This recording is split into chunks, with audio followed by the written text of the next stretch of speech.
Happy day 83. Today we're going to be hearing from Luke and Elise about being bold. The scripture of today and the challenge of today are so powerful. So I just want to go ahead and start us off with this. In Romans 1:16 it says, "For I am not ashamed of the gospel, for it is the power of God for salvation to everyone who believes, to the Jews first and also to the Greek." I am not ashamed of the gospel. The challenge is, how did you first come to know Jesus? Write it down, share it with your friends or family. That is no secret to be kept. This is a powerful testimony. So boldly tell others about what Jesus has done for you. That's right, sister, preach it. There is no reason to be ashamed of the power of the gospel. That is the thing that you should be the most confident to share it with those in your life.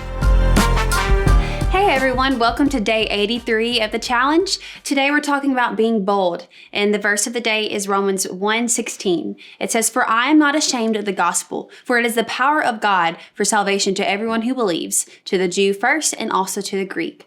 And today we're talking about just being bold in our faith and our salvation and what the Lord's done in our lives. And this sometimes can come with some awkward conversations. We see Christian talk about this, as it was hard to talk to his family about these changes in his lives, and as he had to take this leap of living this new life, but how over time he realized that this is something to be proud of and excited about, and that he was so proud to become baptized and to share his faith eventually. But it came over time, and I think sometimes in our lives we have to just see that there are going to be some times where following the Lord might be a little awkward, or it might lead to conversations that we're not really sure how to make flow. But the beauty about it is all we have to do is just tell what God's done in our lives. It doesn't have to be something huge and this huge story and all these details. Really, you can just come back to, this is what God did for me. This is how he changed my life. And that's enough, because what Jesus has done is enough. And so today we get to dive into that a little bit more, and Luke's going to speak a little bit about that. Yeah, so I was kind of thinking, there was a question that Sadie said in here, and I think it's such a profound statement, but it also can be such a hard, awkward question for us to talk about in any setting, right? Even if it's relationships with family, friends, people that we love the most. Usually this is one of the hardest things to talk about, is like what we believe in and why we live the way we live. And that question she asks is, and it's kind of my version, is like, how did you meet Jesus? And so that question is what spurred on Christian to live out this life that he was living. But also he talks about, hey, I was 1 foot in, 1 foot out. And so there's a Sermon on the Mount that made me think of this, of what boldness looks like. And Jesus paints this beautiful picture, and he says, our lives should look like a city on a hill, right?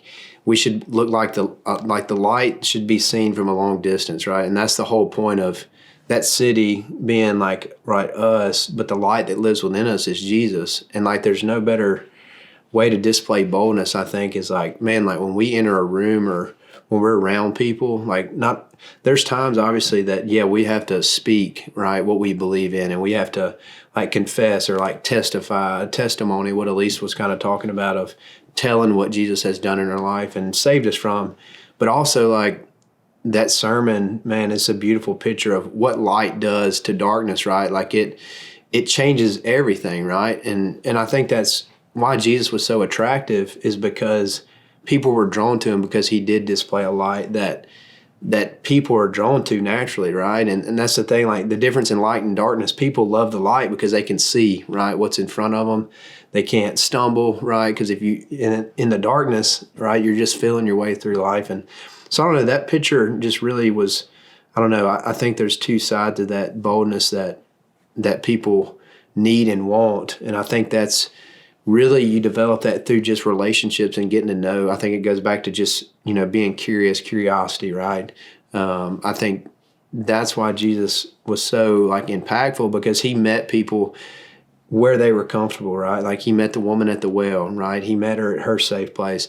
He would eat with people in their house, right? With tax collectors, people that he would go to them, right? And that's how his boldness was displayed, because of what, even when he was fully man, he took on our flesh. And I think that's what Paul is talking about here in Romans, is he had such a radical change in his life that he could not tell about what Jesus had done, because he went from killing Christians to truly testifying of what Jesus done in our life. And I think that's where Christian got to and kind of was talking about here. And that's where we all should get to in life, is it doesn't matter what anybody says, family, it doesn't matter what they say, what they, what the world says, because Jesus tells us like we're going to be persecuted if we truly live this life that we're called to live, And so, anyways, that's something that really spoke to me.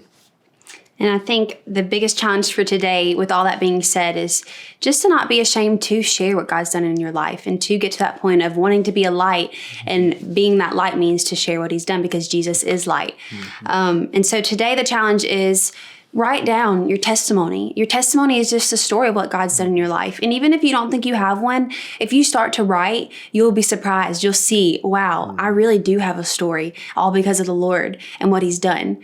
So just don't be afraid to I love to journal. Have a journal. Maybe type it on your notes. Maybe type it on your computer. Whatever is comfortable, but just take a moment to let God take you back to the place where you met Him, to the moments that He's led you through, to focus on that and to see that God has already written a beautiful story for you and that you should share it. You should never be ashamed of the gospel of Christ.